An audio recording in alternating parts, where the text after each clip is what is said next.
કૃષ્ણ વિદ્યાર્થી મિત્રો, જ્ઞાન વિહાર સ્કૂલના ઓનલાઈન શિક્ષણમાં તમારું હાર્દિક સ્વાગત છે। ધોરણ 5 એમાં આપણે વિષય ગણિત એમાં પાઠ વિષયાનો પાઠ 3 કેટલાક ચોરસો આપણે ભણી રહ્યા હતા ને। કેટલાક ચોરસો એમાં આપણે શું જોયું હતું તો કે ટિકિટના માપ આપણે જોયા હતા ને। ટિકિટના માપ એના પછી આપણે પેજ નંબર આજે 36 ઉપર આપણે ચાલો હવે જોઈએ અનુમાન કરો। શું કહે છે? અનુમાન કરો। કોનું ક્ષેત્રફળ વધારે છે? તમારા પગની છાપનું કે આ પુસ્તકના પાનાનું? જો તમે પેજ નંબર 36 ઉપર એક છોકરી એક સાઈડ એના બે પગની છાપ રાખી છે અને એક સાઈડ હાથમાં પુસ્તકનું પાનું લઈને ઊભી છે। આ છોકરી છે, આ છોકરીનું પાનું લઈને ઊભી છે ને એક સાઈડ શું કર્યું એના પગની છાપ રાખી છે। તો કોનું ક્ષેત્રફળ વધારે થશે? કોનું વધારે થાય? તો કે આપણે જોઈ છીએ કે પુસ્તકના પાનાનું ક્ષેત્રફળ વધારે થશે। તો એમાં તમારે લખવાનું પુસ્તકના પાનાનું ક્ષેત્રફળ। પુસ્તકના પાનું આટલું તમારે એમાં લખવાનું। તો આવડી ગયું બધાને? શું કરવાનું કે કોનું ક્ષેત્રફળ વધારે છે? તમારા પગની છાપનું કે તમારા પગની છાપનું કે પુસ્તકના પાનાનું? તો એમાં શું આવશે? પુસ્તકના પાનાનું। એના પછી કોનું ક્ષેત્રફળ ઓછું છે? એક સાથે 5 રૂપિયાની બે નોટનું કે 100 રૂપિયાની એક નોટનું? શું કર્યું છે? જો એક છોકરીએ હાથમાં આવી રીતના 5 રૂપિયાની બે નોટ છે ને એક 100 રૂપિયાની નોટ છે આવી રીતના। તો કોનું ક્ષેત્રફળ વધારે થાય? 5 ની બે નોટનું કે 100 ની એક નોટનું? કોનું ક્ષેત્રફળ વધારે થશે? તો શું લખવાનું આપણે? 100 રૂપિયાની એક નોટનું ક્ષેત્રફળ એક સાથે 5 રૂપિયાની બે નોટના ક્ષેત્રફળ કરતાં ઓછું હોય। શું કહે છે કે આનું ક્ષેત્રફળ કેવું થાય? ઓછું થાય। જ્યારે 5 રૂપિયાની નોટનું ક્ષેત્રફળ વધારે થાય। તમારે આ અનુમાન જ કરવાનું છે, ફક્ત અનુમાન કરવાનું છે। કદાચ તમારે લખવું હોય તો આમ લખાય 100 રૂપિયાની એક નોટનું ક્ષેત્રફળ 100 રૂપિયાની એક નોટનું ક્ષેત્રફળ એક સાથે 5 રૂપિયાની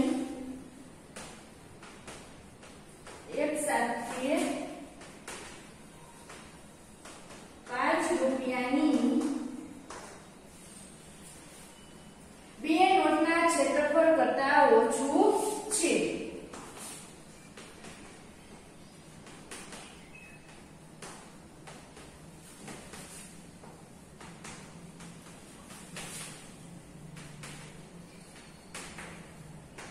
આવી રીતના લખી શકો। જો આપણે નોટ ભેગી કરી તો આનું ક્ષેત્રફળ વધારે થાય, જ્યારે 100 ની નોટનું ક્ષેત્રફળ કેવું થાય? ઓછું। તો કે 100 રૂપિયાની એક નોટનું ક્ષેત્રફળ એક સાથે 5 રૂપિયાની બે નોટના ક્ષેત્રફળ કરતાં ઓછું છે। આવી રીતના આપણે લખી શકીએ। બધાને સમજાઈ ગયું? આ સમજાઈ ગયું ને? એના પછી પ્રશ્ન 3 સી શું આપ્યું છે? સી 10 રૂપિયાની નોટ જુઓ, તેનું ક્ષેત્રફળ 100 ચોરસ સેમી કરતાં વધારે છે। એમ કહે છે કે 10 રૂપિયાની એક નોટ હોય, જો આ 10 રૂપિયાની નોટ છે તો એનું ક્ષેત્રફળ કેટલું? ત્યારે 100 ચોરસ સેમી હોય ત્યારે 100 ચોરસ સેમી હોય નહીં। એટલા માટે એમાં પ્રશ્નમાં નીચે શું લખી શકી? ના। શું લખવાનું? ના। કારણ કે આપણે શું કરવાનું? 10 રૂપિયાની નોટનું ક્ષેત્રફળ 100 ચોરસ સેમી કરતાં વધારે હોય નહીં। એટલું બધું ક્ષેત્રફળ હોય જ નહીં ને, 100 ચોરસ સેમી હોય ત્યારે। એના પછી આપણને પ્રશ્ન 4 ડી શું આપ્યું છે? ડી। ચાલો એનું પણ આપણે અનુમાન કરી લઈએ। બધાને સમજાય છે ને?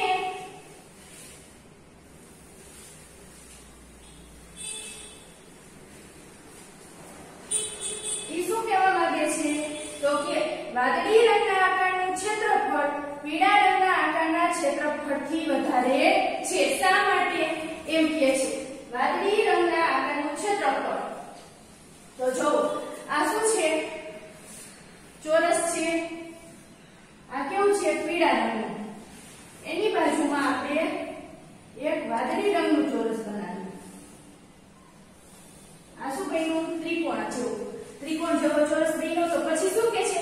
તો કે વાદળી રંગના આકારનું આ વાદળી રંગ છે. કેવો? આ વાદળી છે. આ કેવો? પીળો. એ તો બધાને ખબર છે ને. તો કે વાદળી રંગના આકારનું ક્ષેત્રફળ પીળા રંગના આકારના ક્ષેત્રફળથી વધારે છે. એમ કે આનું ક્ષેત્રફળ રહ્યું એ આના કરતા વધારે છે. વધારે છે તો શું કરવાનું? આપણે પહેલા જોઈ લેવાનું કેવી રીતના આપણે ક્ષેત્રફળ માપી શકીએ. જો આનું 3.5 સેમી તો આનું કેટલું થશે? 3.5 સેમી. આનું 1 મિનિટ સોરી આનું 2.5 સેમી થશે. કેટલું? 2.5 સેમી. એવી જ રીતના આનું પણ 2.5 સેમી. જો તમે સ્કેલથી માપો ને તો આ લાઈન તમારે ઊભી માપવાની થાય. એનું ક્ષેત્રફળ કેટલું થાય? 2.5 સેમી. એના પછી આનું 3.5 સેમી. આનું પણ 3.5 સેમી. સમજાઈ ગયું? ચારેય સાઈડનું આપણે ક્ષેત્રફળ માપ્યું આ ચોરસનું. તો શું કહીએ છે? તો કે આનું કુલ ક્ષેત્રફળ કેટલું થાય? તો કુલ ક્ષેત્રફળ એટલે આપણે શું કરવાનું? સરવાળો 2.5 2.5 3.5 અને 3.5. આનો આપણે સરવાળો કરીએ. 5 10 15 20 ઉપર પડ્યા 2. અહીંયા આપણે શું કરશું? પોઈન્ટ લખશું. તો કે 2 2 4 6 7 8 9 10 11 12. કેટલું થશે ક્ષેત્રફળ? તો કે 2 20 એટલે 2 4 6 7 8 9 10 11 12. તો કેટલું અહીંયા આવશે? 12. તો આપણે અહીં કેટલું લખી શકીએ? 12 ચોરસ સેમી. એવી જ રીતના એના પછી તમારે કોનું માપવાનું છે ક્ષેત્રફળ? તો કે વાદળી રંગનું. તો એનું ક્ષેત્રફળ કેટલું થશે? તો આ નીચેની જે લંબાઈ છે એ સૌથી મોટી છે. તો એનું 5.5 સેમી. તમે જો સ્કેલની મદદથી માપી શકો. અહીં મારી પાસે સ્કેલ નથી એટલે આનું કેટલું છે? 5.5 સેમી. જ્યારે આનું ક્ષેત્રફળ 3.5 સેમી. એના પછી આનું પણ 3.5 સેમી. જો આ સરખું અને આ પણ સરખું. તો કે 3.5 અને 5.5. સમજાઈ ગયું? 5 10 અને 15. 3 ને 4 5 6 7 8 9 10 11 12. તો આનું કેટલું છે? 12.5. આનું ક્ષેત્રફળ સૌથી વધારે થશે. આનું 12 થશે પણ આનું 12.5 થશે. તો આપણે એમ કહી શકીએ કે વાદળી રંગના આકારનું ક્ષેત્રફળ પીળા રંગના આકારના ક્ષેત્રફળ જેટલું જ છે. એમ કહી શકીએ.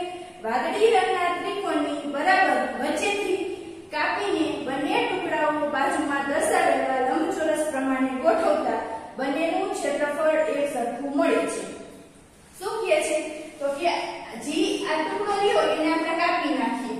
આવી રીતના ટુકડો આમ કપાઈ જાય. બધાને આવડશે. આવી રીતના ટુકડો કપાઈ ગયો. આટલું જ ખાલી કાપવાનું. કેટલું? આપણે ખાલી આટલો ટુકડો આપણે કાપી નાખવાનો. ઈ ટુકડાને અહીંયા ગોઠવી દેવાનો. એના પછી આ ઓલો ટુકડો કાપી અને અહીંયા ગોઠવી દેવાનો. બંને ટુકડા કાપી અને ગોઠવી દેવાનો. તો આના જેટલું જ ક્ષેત્રફળ આપણને મળે. એના પછી શું કે જોવો જોઈએ? ઈ પીળા રંગના આકારની પરિમિતિ વાદળી રંગના આકારની પરિમિતિથી વધારે છે. શા માટે? હવે પરિમિતિ કીધું. ક્ષેત્રફળ તો બંનેનું સરખું જ છે. સરખું છે ને ક્ષેત્રફળ. હવે હું તમને આ પરિમિતિ સમજાવીશ કે પરિમિતિ કેવી રીતના બેની જુદી જુદી છે. તો કે વાદળી રંગના આકારની પરિમિતિ પીળા રંગના આકારની પરિમિતિ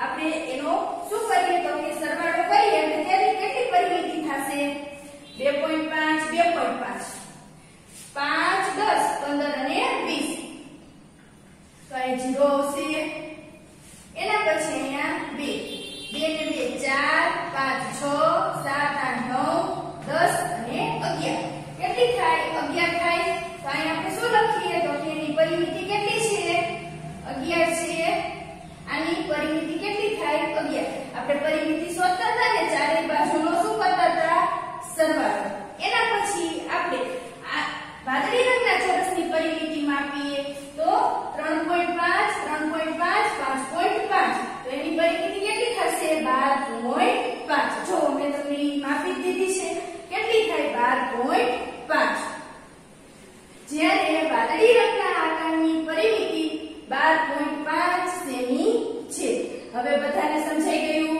કેટલી છે 12.5 જો આની 5.5 3.5 અને 3.5 એટલે કેટલી થાય 12.5 સેમી આટલું બધાને સમજાઈ ગયું આ ફક્ત તમારે સમજ માટે જ હતું અનુમાન કરો પછી મારો હાથ કેટલો લાંબો છે તમારી હથેળીને બાજુ પર ચોરસ ખાના પર મૂકી આંખ લો શું કહે છે કે આપણી હથેળી હોય ને એને આપણે બાજુમાં જો તમને પેજ નંબર 37 ઉપર ચોરસ દર્શાવ્યા છે એના ઉપર મૂકી અને તમારે શું કરવાનું આંખ લેવાના છે જો તમે સ્કૂલે હોય તો હું તમને પેજ ઉપર દોરાવી આમાં પાઠ્યપુસ્તકમાં કરાવી શકું પણ આ તમારે ઘરે કરવાનું છે અનુમાન કરવાનું છે એટલે કરો તો ભલે તો સારું તમને આવડી જાય પણ ફરજિયાત નથી કરવાનું છે બધાએ કરવાનું છે તો હું તમને શીખવાડું કેવી રીતના કરવાનું છે તો ચાલો આપણે હવે જોવું જોઈએ હવે આમાં તમારે શું કરવાનું છે આ તો બોર્ડ ઉપર હું તમને દોરાવું છું પણ તમારે ઘરે તમારો હાથ આ તમને પેજ નંબર 37 ઉપર આપ્યા છે એમાં દોરવાનું છે ચાલો જોઈએ હું તમને શીખવાડી દઉં જો આ મારા હાથનો આપણે આવી રીતના પંજો દોરીશું આ બધાએ તમારે ઘરે કરવાનું છે તમારા હાથ ઉપર દોરીને હો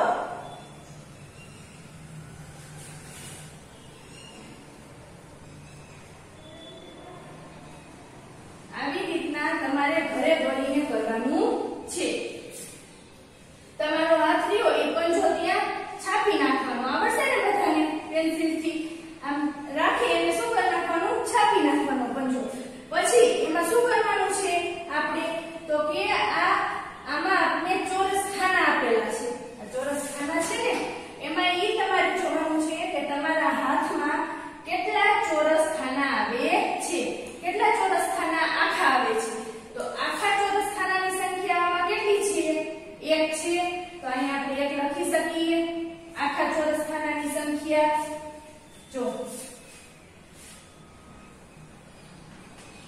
આખા ચોરસ કેટલા થાય તો કે 1 હવે એના પછી એમ કે છે આખાથી થોડા વધારે ચોરસ આ અડધું કહેવાય પણ એનાથી થોડુંક અડધું છે એનાથી આવી રીતના થોડુંક વધારે હોય તો આપણે શું ગણી લેવાનું આ એક આખું ચોરસ ગણી લેવાનું અને કેવું ગણવાનું આખું ચોરસ આને આપણે અડધું ચોરસ ગણી શકીએ પણ જો આવી રીતના આપણો પંજો અડધો આમાં આવી જતો હોય આપણો પંજો શું થતો હોય તો કે અડધો આવી રીતના ચોરસમાં આવી જતો તો આ ચોરસને કેવું ગણી લેવાનું આખું ચોરસ આ ચોરસને આખું ગણવાનું આને પણ આખું ગણવાનું સમજાઈ ગયું એના પછી આ ચોરસને પણ આપણે આખું ગણી લેવાનું આવી રીતના આપણે ચોરસને આખા ગણી લેવાના જો મેં તમને કીધું કે આવી રીતના અડધું ચોરસ આવી જતું હોય આપણી અંગૂઠામાં તો આપણે આને આખું સમજી લેવાનું કેવું આખું સમજી લેવાનું પણ આવી રીતના ચોરસ હોય કે વચ્ચેથી એક ચોરસમાંથી બરોબર વચ્ચેથી બે ભાગ થતા હોય તો આને આપણે અડધું જ ચોરસ ગણવાનું પણ જ્યારે આપણે ઘણીવાર એમ કહેતા ને પોણો ભાગ આવી જતો હોય એટલે કે અડધાથી પણ વધારે ભાગ ચોરસમાં આવી જતો હોય ત્યારે આને કેવું ચોરસ ગણી લેવાનું આખું ચોરસ તો આમાં આપણે આખા ચોરસની સંખ્યા કેટલી થઈ 1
આપેલા હશે. એવી રીતના તમારે તમારી હથેળી ક્યાં છાપવાની તો કે પાઠ્યપુસ્તકમાં, અને પછી જોવાનું કે આમાં કેટલા આખા ચોરસ આવી જાય છે, કેટલા અડધા ચોરસ આવી જાય છે અને કેટલા અડધાથી પોણા ભાગના ચોરસ આવી જાય છે. બધાને સમજાઈ ગયું? આવી રીતના તમારે છાપવાનું છે, છાપી અને કરવાનું છે. ફરજિયાત નથી, પણ જો બધાએ કરવાનું છે. એક વખત તમને આવડી જાય ને તો પછી તમને ખબર પડે કે આ ચોરસને આપણે આખો કહીશું, આવો એને અડધો કહીશું, આ ચોરસને આપણે પોણો કહીશું. ચાલો એના પછી આપણે આગળ વધીએ. શું કહે છે તો કે પગની છાપ. કોના પગની છાપ મોટી છે, તમારી કે તમારા મિત્રોની? કોના પગની છાપ મોટી છે તો એમાં આપણે શું લખ નાખવાનું? તો એમાં તમારે પેન્સિલથી મારા પગની છાપ મોટી છે. કોના કરતા? તો કે મારા મિત્ર કરતા. તમે આ કેવી રીતે નક્કી કરશો? ચર્ચા કરો.